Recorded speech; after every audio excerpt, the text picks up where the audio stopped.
అందరికీ hi, welcome back to our channel. ఇవాళ సింపుల్గా స్వీట్ రెసిపీ అంటే చూసేయండి. చూస్తేనే మీకు అర్థమై ఉంటుంది. చూస్తుంటే నోరూరిపోతుంది కదా.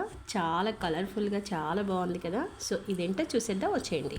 చెప్పాను కదా, ఈ వింటర్ సీజన్ అయిపోయేంత వరకు చలికాలము క్యారెట్ మటర్కి అయితే తక్కువ ఉండదు. ఇప్పుడు తక్కువ వస్తాయి కాబట్టి అంటే రేట్ తక్కువ అనమాట. అందుకోసం carrot halwa, carrot fry, carrot కూర అన్నీ చేస్తాం కదా. సో సింపుల్గా క్యారెట్ హల్వా ఎలా చేసుకోవాలో చూసేయండి.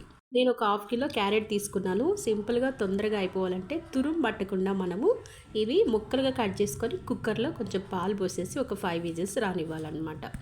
ఇలా 5 విజిల్స్ వచ్చాక అందులో పాలు కనుక ఎక్కువైతే తీసి పక్కన పెట్టేసుకోండి. లేదు పాలన్నీ సరిపోయి ఇనికిపోయింది అనుకుంటే కనుక ఇలా మొత్తం అంతా మెదుపుకోవాలన్నమాట. ఎందుకంటే మనం ఎక్కువ తురుము పట్టాలంటే చాలా టైం పడుతుంది కదా. ఇలా ముక్కలుగా కట్ చేసుకొని విజిల్ పెట్టేస్తే ఇలా పప్పులాగా ఎనుపుకున్నామంటే మెత్తగా అయిపోతుంది, తొందరగా కూడా అయిపోతుంది అనమాట. ఈ విధంగా ఒకసారి చేసి చూడండి. అలాగే కొత్తగా మన ఛానల్ని ఎవరైతే చూస్తారో సబ్స్క్రైబ్ చేసుకోవడం మర్చిపోవద్దు. అలా మెదుపుకొని దీంట్లోకి మనము నెయ్యి వేసుకోవాలన్నమాట. నెయ్యి వేసేసి డ్రై ఫ్రూట్స్ అన్నీ ఫ్రై చేసుకోవాలి కొంచెము. సో ఇలా ఫ్రై చేసుకొని వీటిని పక్కన పెట్టుకున్న తర్వాత మనం మెదుపుకున్న క్యారెట్ ఉంటుంది కదా, అది ఇందులో వేసుకొని ఫ్రై చేసుకోవాలి. చాలా టైం కూడా పట్టదనమాట. తురుము బట్టి చేస్తే ఆ పచ్చి వాసన పోయి ఉడికేంత వరకు మనకి టైం పడుతుంది. ఇలా కనుక చేస్తే తొందరగా అయిపోతుంది. నేను ఎందుకంటే షాప్ దగ్గరికి వెళ్ళాలి కాబట్టి ఇలాంటివి తొందరగా ట్రై చేస్తానన్నమాట. ఇప్పుడు ఇది చేసి షాప్ దగ్గరికి వెళ్తున్నాను కాబట్టి సో ఈ వీడియో అయితే చేశానన్నమాట. డ్రై ఫ్రూట్స్ అన్నీ వేపి పక్కన పెట్టుకొని అదే నెయ్యిలో మనము కుక్కర్లో ఉడకబెట్టుకున్న క్యారెట్ ఉంటుంది కదా, అది ఇందులో వేసేసుకొని ఒక 5 నిమిషాలు ఇలా ఫ్రై చేసుకుంటే అందులో ఉన్న పాలు మొత్తం అంతా ఇనికిపోయి చూసారా ఇంత మొత్తం గట్టి పడుతుంది అనమాట. ఇలా గట్టిపడిన తర్వాత మనకి చూడండి ఎక్కడ అంటుకోవట్లేదు కదా. ఇలా మొత్తం పైకి వచ్చినప్పుడంతా దీంట్లో మనము తగినంత చక్కెర వేసుకోవాలి. అందాజుగా వేసుకోవచ్చు అనమాట మీ స్వీట్కి తగ్గట్టు.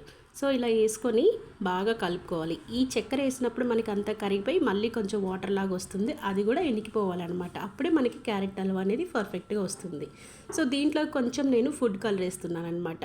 కలర్ అంటే మనకి కేసరి కలర్ వస్తుంది కదా, అది ఇందులో కొంచెం వేసాను. సో చూసారు కదా ఎంత బాగుందో అసలు. చూస్తుంటే ఇది మనము మోతిచూర్ లడ్డు కలర్ ఎలా ఉంటుందో సేమ్ అలాగే వస్తుంది. ఇది కూడా సేమ్ అలాగే ఉందన్నమాట చూస్తుంటే. కానీ ఇలానే ఈ ఉడికేటప్పుడు మంచిగా స్మెల్ వస్తుంది. మా పిల్లలైతే ఎప్పుడెప్పుడు తిందామా అని అన్నారు. ఇక్కడ చూసారు కదా కిటికీ దగ్గర మాకు ఫుల్ ఎండ వచ్చేసింది, అందువల్ల కొంచెం కలర్ అనేది లైట్గా కనిపిస్తుంది ఎండ ఫోక్స్కి. రియల్గా కలర్ అయితే మాత్రం సూపర్ ఉంది అసలు. ఇలా చక్కెర అంతా కూడా గట్టిపడిపోయిన తర్వాత దగ్గర పడుతుంది కదా మనకి, చూసారా అంటుకోకుండా మొత్తం మనం వేసిన చక్కెర కూడా ఇలా దగ్గర పడిపోయింది. ఇలా దగ్గరుండి కలుపుకుంటూ ఉంటే ఒక 10 నిమిషాల్లో మన క్యారెట్ హల్వా సింపుల్గా తొందరగా టేస్టీగా రెడీ అయిపోతుంది అనమాట. సో ఇలా అంతా దగ్గర పడిన తర్వాత మనం వేపెట్టుకున్న డ్రై ఫ్రూట్స్ సగం ఇందులో వేసేసి సగం పైన వేయడానికి కోసం ఉంచుకోవాలి. ప్లస్ ఇందులో నేను కొంచెము ఎండు కొబ్బరి పొడిని నేను కొంచెం వేసేసి డ్రై ఫ్రూట్స్ వేసి బాగా కలుపుకున్నాను అనమాట. సో ఇలా కలుపుకున్న తర్వాత 2 బౌల్స్ తీసుకొని ఒక బౌల్లోకి కొంచెం నెయ్యి పూసేసి ఇది ఈ బౌల్లో వేస్తున్నాను అనమాట. ఎందుకంటే ఇలా వేసేసి ఫ్రిడ్జ్లో పెట్టుకొని దీన్ని ఒక గంట ఉంచేసి కనుక మనం పీసెస్ లాగా కట్ చేసుకుంటే బాగుంటుందన్నమాట. సో నా దగ్గర టైం లేదు కాబట్టి నేను వెంటనే కట్ చేసి చూపిస్తాను, అది కూడా చూడండి. ఇలా ఈ బౌల్లోకి అంతా వేసేసుకొని దీన్ని మొత్తం స్ట్రైట్గా చేసేసుకుని అంతా దీనిపైన మనం పక్కన ఉంచుకున్న డ్రై ఫ్రూట్స్ ఆల్రెడీ ఇందులో మనం కొంచెం వేసాము, మళ్ళీ కొంచెం మిగిలిచ్చాం కదా, అవి కూడా దీనిపైన వేసుకోవాలన్నమాట. కలర్ చూసారా ఎంత బాగా వచ్చిందో, పర్ఫెక్ట్గా వచ్చింది. కుక్కర్లో వేసేసి విజిల్ పెట్టేసి ఇలా పప్పు గుత్తితో మెలుపుకొని కొంచెం నెయ్యి వేసి ఒక 10 నిమిషాలు కనుక చేస్తే క్యారెట్ హల్వా ఈజీగా రెడీ అయిపోతుంది.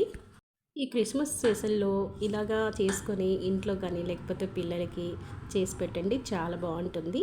ఇక చూసారు కదా ఈ మిగిలిపోయింది కూడా ఇంకొక బౌల్ తీసేసుకొని ఇందులో వేసుకుంటున్నాను అనమాట. ఎందుకంటే ఇంకా మా పిల్లలు ఉన్నారు కదా, ఇప్పుడు హాలిడేస్ ఇచ్చారు. సో పిల్లల కోసం అని చెప్పేసి ఇందులో బౌల్లో వేసిస్తున్నాను అనమాట.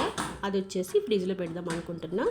ఇలా బౌల్లో వేసేసుకొని లాస్ట్గా మనం ఉంచుకున్నాం కదా కొంచెం ఎక్స్ట్రా డ్రై ఫ్రూట్స్ని, అవి దీనిపైన చల్లుకోవాలన్నమాట.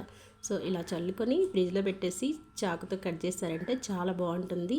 కానీ ఎందుకంటే నేను షాప్ దగ్గరికి వెళ్ళాలి, ఇంకా క్రిస్మస్ బట్టలన్నీ కుట్టేటివి ఉన్నాయి కాబట్టి ప్రతిరోజు నేను షాప్ దగ్గరికి వెళ్ళేసరికి ఇలా అన్ని వంటలు చేసేసి పెట్టి వెళ్ళిపోతాను అనమాట. మన పనిని మనమే చేసుకుంటే అదొక హ్యాపీనెస్ అనేది చాలా బాగుంటుంది. ఎందుకంటే నాది ఓన్ కాబట్టి షాపు, నాకు నచ్చినట్టు టైం ప్రకారం నేను వెళ్ళిపోతాను అనమాట. మొత్తానికి మన క్యారెట్ హల్వా అయితే రెడీ అయిపోయింది. చూసారు కదా ఎంత బాగుందో అసలు. ఇక్కడైతే ఈ క్యారెట్ దొరుకుతుంది, మన సైడ్ వచ్చేసి ఆరెంజ్ కలర్లో ఉంటుంది, అది కూడా బాగుంటుంది. తప్పకుండా ట్రై చేసి వీడియో నచ్చితే లైక్ చేసి షేర్ చేయండి.